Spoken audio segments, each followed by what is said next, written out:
বিসমিল্লাহির রহমানির রহিম। সুপ্রিয় দর্শক শ্রোতা, আসসালামু আলাইকুম। আশা করি সকলেই ভালো আছেন। দীর্ঘদিন পর আবার আদার ভিডিও নিয়ে আসলাম। এটা আমার আদার জমি। এখানে 1000 বস্তা আদা লাগানো আছে, দেখতে পাচ্ছেন। মাশাআল্লাহ, সব গাছগুলো এখনো সতেজ আছে, একদম সবুজ আছে। খাবারের অভাব দেখা দিচ্ছে না এখন, আলহামদুলিল্লাহ। তো দেখেন, প্রতিটি বস্তায় আদার গাছ কীরকমটা হয়েছে আপনাদেরকে একটু দেখাই কাছ থেকে। ভালো দেখা হয়তো যাচ্ছে না, এগুলো বস্তায় একটু কম হয়েছে গাছ। আর বিশেষ করে গাছের একটু ইঁদুরের আক্রমণ দেখা দিয়েছে। নতুন কন্দ বের হচ্ছে আর ইঁদুরে কাটতেছে। এই যে দেখেন, প্রত্যেকটা বস্তায় গাছ একদম ভরপুর। বস্তায় গাছ ভরপুর হয়েছে, কিন্তু ইঁদুরের একটু আক্রমণ দেখা দিয়েছে। প্রত্যেকটা বস্তায় এরকম ইঁদুরে কেটে দিচ্ছে। এই যে দেখেন, প্রত্যেকটা বস্তায় ইঁদুরে আক্রমণ দেখা দিয়েছে। তো যাই হোক, ইঁদুরে কন্দ কাটলে সেটা সমস্যা নয়, সেটা তো অবশ্যই ভিতরে আদা হবে, কিন্তু সাইডটা আবার কন্দ বের হবে। স্প্রে করে ইঁদুরকে দাবড়াতে হবে, এখান থেকে সরাতে হবে। দেখেন, খাল খুঁড়েছে, মাটিতে খাল খুঁড়েছে।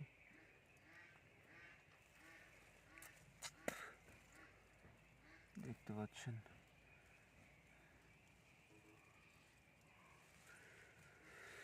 বৃষ্টির কারণে নতুন করে আবার কন্দ বের হচ্ছে।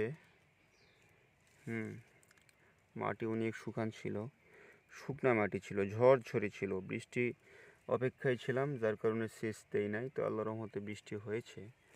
দেখেন, আদার গাছ চকচক করতেছে একদম। একটু দূরে গিয়ে দেখায়।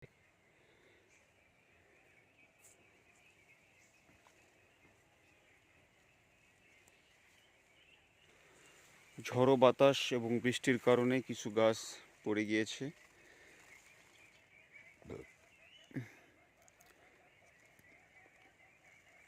আমি কিছু বস্তা দেখাই।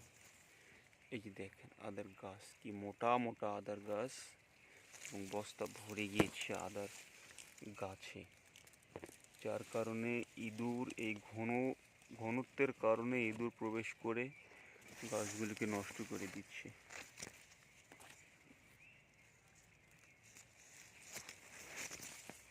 প্রত্যেকটা বস্তায় 15টা 16টা, মানে 17টা 18টা 20টা পর্যন্ত গাছ হয়েছে, মাশাআল্লাহ। যেহেতু এটা বাড়ি টু আদা, এই আদাতে আপনার গাছ কম হয়, আদা ঠিকই ধরে, গাছ কম হয়। দেখেন, আমি দেখেছি একটা ভিডিওতে, আপনার 15টা গাছ হয়েছে বস্তায়, সেখানে 1.5 কেজি পর্যন্ত আদা নামছে। দেখেন, বড় বড় গাছ। অতিরিক্ত ঝড়ের কারণে এটা ফাঁকা জায়গা, একটা বিলের উপরে। এই ফাঁকা জায়গায় বৃষ্টি এবং ঝড় হয়, যার কারণে গাছগুলো কিছুটা পড়ে গিয়েছে। নতুন করে আবার কুশি বের হচ্ছে। এই কুশিগুলো বড় হলে অবশ্য পড়ে থাকা যেগুলো, সেগুলো আর উঠবে না, ওগুলো ঢাকে যাবে। এই যে দেখেন, সিমেন্টের বস্তায় কিছু দিয়েছি।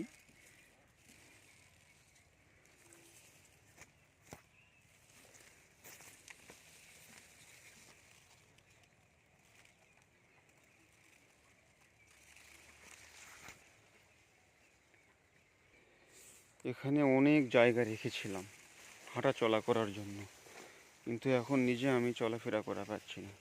পাশে দড়ি দিয়ে এরকম করে আমি গাছ ঢোকা দিয়ে রাখছি, তারপরও গাছের ঘনত্ব এবং বড়োর কারণে গাছগুলো হেলে এসেছে, একদম রাস্তা প্রতিবন্ধকতা সৃষ্টি করে দিয়েছে।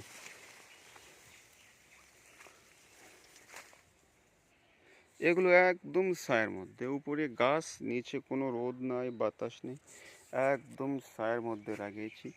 দেখুন, এই বস্তাগুলোতে বড় গাছগুলো কিছুটা মরে গিয়েছে, বড় আবার কন্দ বের হয়েছে।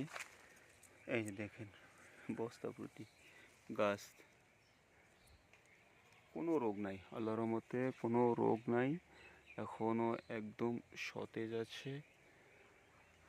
ওই পাশে একটা করে গাছ প্রায় 4 ফিট, 4.5 ফিট, 5 ফিট পর্যন্ত গাছ হয়েছিল ওই পাশটাতে, কিন্তু বাতাসের কারণে কিছু গাছ ওখানে হালে পড়ে গিয়েছে, আবার ছাগল প্রবেশ করে অনেক গাছের মাথা খায় ফেলেছে, যার কারণে একটু পাতলা দেখা যাচ্ছে। এগুলোতে একটা করে দিয়েছিলাম বীজ, দেখি একটু গুনে দেখায় আপনাদের বস্তা প্রতি কতটুকু গাছ হয়েছে। 2, 3, 4, 5, 6, 7, 8, 9, 10, 11, 12, 13, 14, 15, আবার ছোট ছোট বের হচ্ছে, যে দেখেন এটা তো প্রায় 18-19টা হবে, আর এগুলোতে তো আরো বেশি, এগুলোতে আরো বেশি।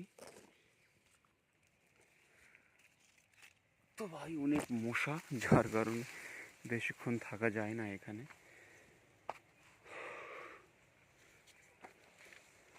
এই যে দেখেন, এগুলোতে তো 18-19টা করে গাছ হয়েছে প্রতিটা বস্তায়।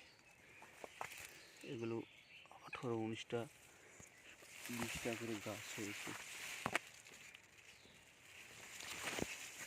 নতুন কুশি বের হয়েছে অনেক।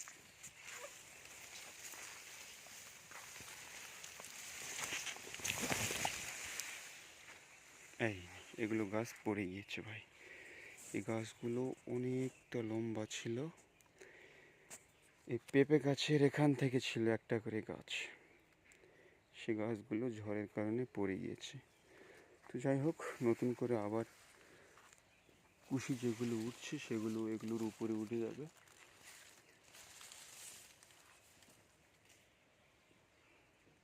পেঁপে গাছের ডাল পড়ে গাছগুলো আরো নষ্ট হয়ে যাচ্ছে।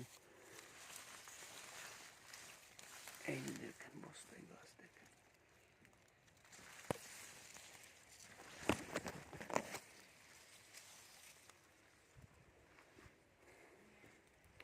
তো যাই হোক ভাই, সকলে ভালো থাকবেন, ভিডিওটা বেশি বেশি করে শেয়ার দেবেন যাতে করে উপকার হয়।